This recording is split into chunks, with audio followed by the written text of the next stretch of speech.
मनपा निवडणुकीनंतर प्रणिती शिंदे या भाजपमध्ये जाणार असा गंभीर आरोप वंचितचे युवा नेते सुजात आंबेडकरांनी केला। या आरोपांना काँग्रेसच्या खासदार प्रणिती शिंदेंनी प्रत्युत्तर दिले। आपल्या रक्तात काँग्रेस, त्यामुळे काँग्रेस सोडून जाऊ शकत नाही। हात जोडून विनंती करते, याबाबत दिशाभूल करू नका असं प्रणिती शिंदेंनी म्हटलंय। पण आपल्या समोरात रिंगणात कोण आहे? भाजप। आणि दुसऱ्या बाजूला कोण आहे?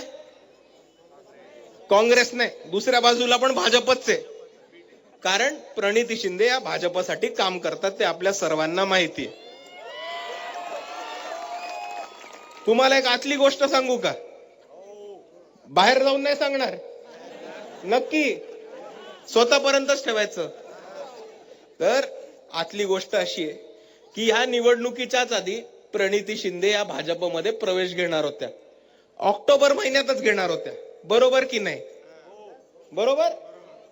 तुमच्यातच ठेवा, बाहेर जाऊन नका सांगू। आता कोणीतरी काल म्हणत होतं, आता मित्र पक्षाने तरी भान ठेवावा। ही लढाई आपली सगळ्यांची संविधान जपण्यासाठी लढाई आहे, नाहीतर शत्रू विरोधक आपला फायदा करून घेतील। आणि म्हणून हात जोडून विनंती करते, मी वारंवार सांगितलं माझ्या रक्तात काँग्रेस आहे।